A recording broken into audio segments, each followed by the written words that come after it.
पे। Hi friend, this is Avdhesh Kumar. I welcome you on my YouTube channel.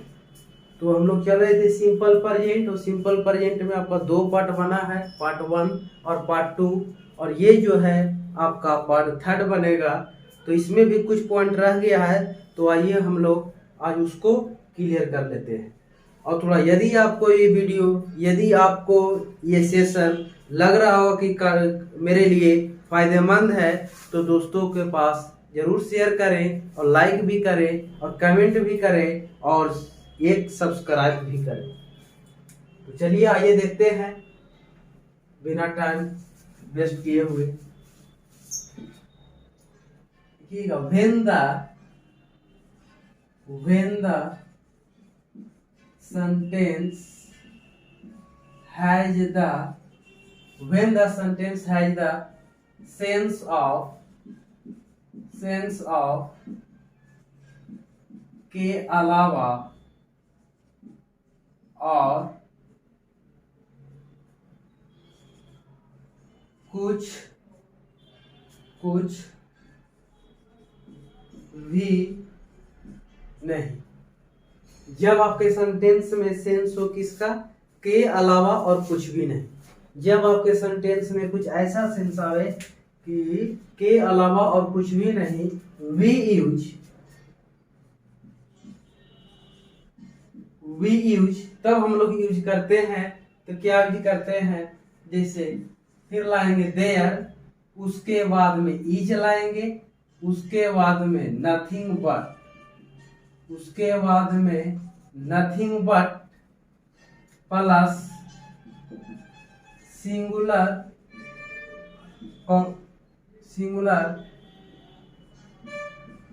Uncountable noun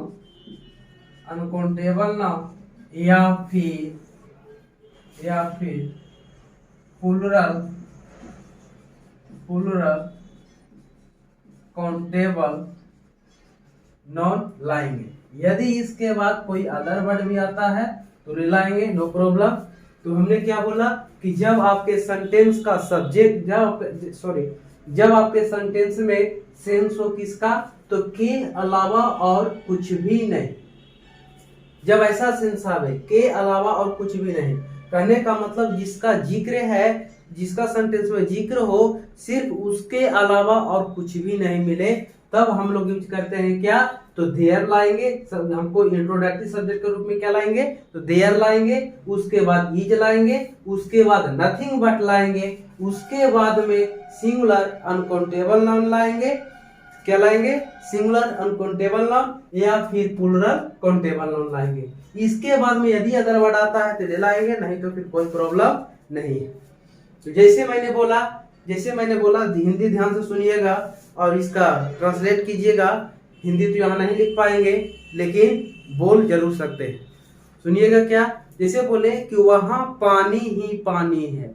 देखिए, वहां पानी ही पानी है, इसका कहने का मतलब क्या हो रहा है कि पानी ही पानी है। कहने का मतलब कि पानी के अलावा और कुछ भी नहीं है, मतलब पानी ही पानी है। जहां तक मेरा नजर जा रहा है वहां तक सिर्फ पानी ही नजर आ रहा है। तो ऐसे सेंटेंस को हम कैसे बनाएंगे, ये वाला आप देखिएगा। जैसे मैंने क्या बोला कि वहां पानी ही पानी है, तो देखिए ये होएगा देयर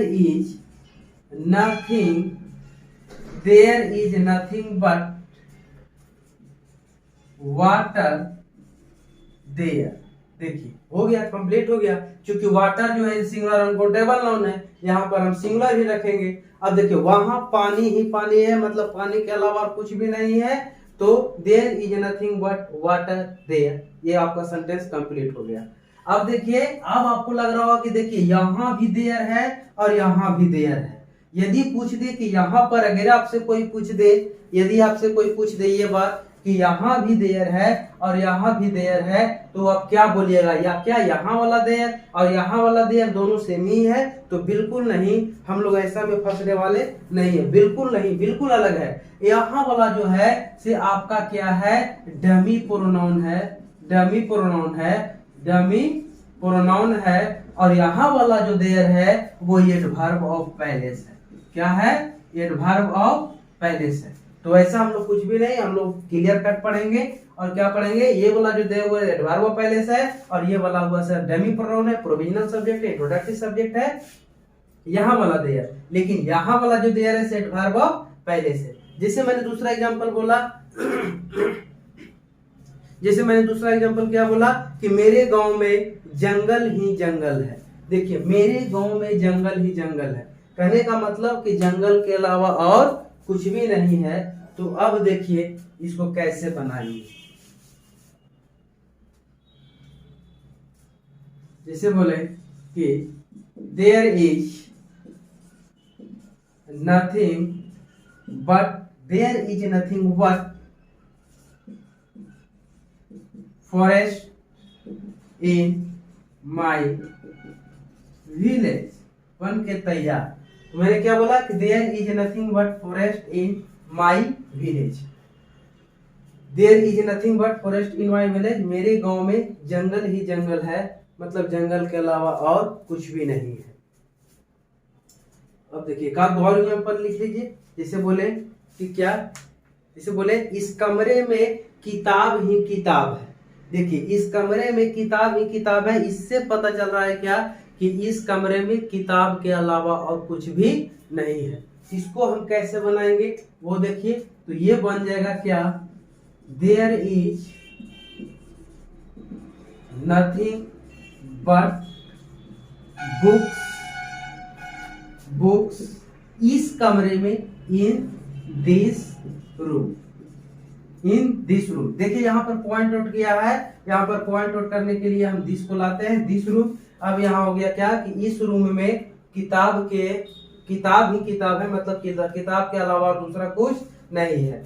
इसके बाद एक बात याद रखिएगा, अब ये जो होता है कहाँ से, यही सबसे बनता है। नथिंग बट के बाद जो आएगा ना, नथिंग बट के बाद यदि कोई वर्ड आता है तो वो होगा ऑब्जेक्टिव केस में। ये बात याद रखिएगा, नथिंग बट के बाद में कैसा केस होगा, अगर उसके बाद कोई आता है तो कैसा case, objective case.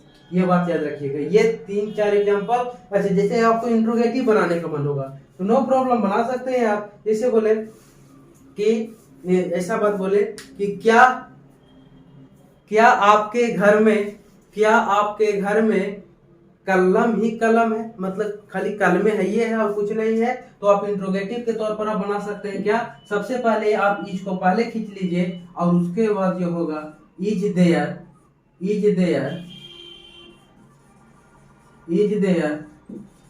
Nothing but pens in your house. हो गया, इंट्रोगेशन मार्क दे दीजिए। बस ये इतना कंप्लीट। अब ये हुआ, इसी के जैसा और है तो उसको हम अभी जस्ट देखेंगे और इतना प्रैक्टिस कीजिएगा इस पर और थोड़ा सा और देखते हैं इसमें। आइए अब देखते हैं कि जब आपके सेंटेंस में ऐसा मिले के अलावा और कुछ भी नहीं, जिसका जिक्र हो वही सिर्फ है और उसके अलावा और कुछ भी ना मिले, तो अब देखिए क्या है। अब देखिए मैंने क्या बोला कि when the sentence has the sense of के अलावा और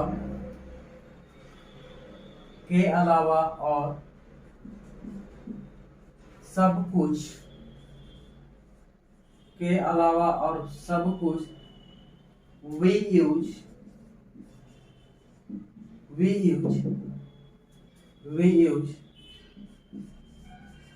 देयर लाएंगे, इज लाएंगे, फिर एवरीथिंग लाएंगे। नथिंग बट के जगह पे एवरीथिंग लाएंगे और एवरीथिंग के बाद में एक्सेप्ट लेके चलाएंगे।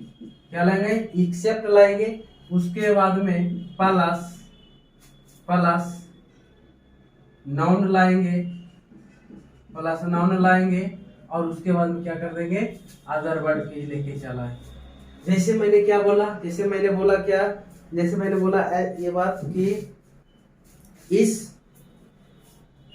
वर्ग में लड़कियों के अलावा और सब कुछ है। अब बताइए, इस वर्ग में लड़कियों के अलावा और सब कुछ है, ये सेंटेंस से कहना जा रहा है कि सिर्फ लड़की ही नहीं है, बाकी सारा चीज है। तो इसको हम लोग कैसे ट्रांसलेट करेंगे, इसे देखिए। जैसे मैंने बोला क्या कि there is everything except girls in this class। इस वर्ग में लड़की के अलावा और सब कुछ है। इससे क्या कह रहा है कि सिर्फ लड़की ही नहीं है, बाकी लड़की के अलावा और सब कुछ है। फिर जैसे मैंने बोला कि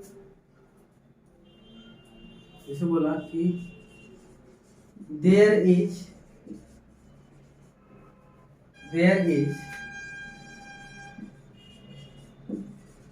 everything except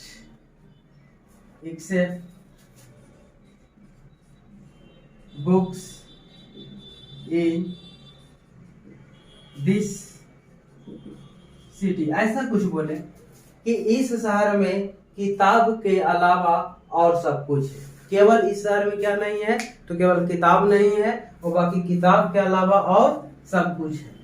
ऐसा एक सेंटेंस और जैसे मैंने बोला कि there is everything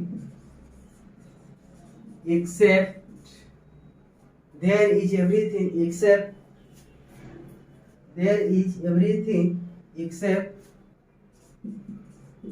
lions in that forest। मैंने क्या बोला कि उस जंगल में शेर के अलावा और सब कुछ है।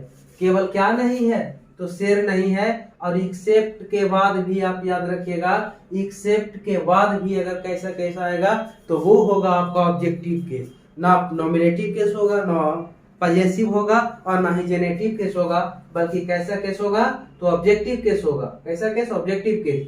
तो मैंने क्या बोला, there is everything except lions in that forest. इसका मतलब क्या हुआ कि उस जंगल में शेर के अलावा और सब कुछ है। ये सेंटेंस आपका हो गया। और इस तरीका से क्या होता है कि आपका जो सिंपल प्रेजेंट होता है पार्ट थर्ड तक ही रखते हैं, और उसके बाद हम लोग शुरू स्टार्ट करेंगे प्रेजेंट इंडेफिनिट। तो मैंने क्या कहना चाह रहा हूँ कि इतनी सारी बात जो होते हैं प्रेजेंट, सिंपल प्रेजेंट में पढ़ा जाता है, और लोग सिंपल प्रेजेंट और प्रेजेंट इंडेफिनिट को दोनों को मिला देते हैं और कहते हैं कि सिंपल प्रेजेंट और प्रेजेंट इंडेफिनिट दोनों एक ही हैं। तो बिल्कुल नहीं, हमारे सर तो एक नहीं पढ़ाए थे, अलग अलग पढ़ाए थे। तो हम भी आप लोग को क्या करेंगे कि हम लोग भी अलग अलग सब पढ़ेंगे। ये सिंपल प्रेजेंट था, और उसके बाद हम लोग स्टार्ट करेंगे प्रेजेंट इंडेफिनिट, और वो भी बहुत ही लाजवाब तरीका से देखेंगे प्रेजेंट इंडेफिनिट भी। और यदि ये वीडियो आप लोग का लगता है कि हमारे लिए साकार होगा, तो फिर आप शेयर करने में ना रुके, और उसके बाद लाइक और कमेंट भी करें और शेयर भी करें। तो चलिए हम मिल देंगे अगले सेशन में, और तब तक के लिए आप लोग सब्सक्राइब बढ़ाइए, सपोर्ट कीजिए। आप लोग भी, आप लोग के लिए हम इतना जब मेहनत कर रहे हैं, तो आप लोग मेरे लिए भी कुछ तो कीजिए। Thank you.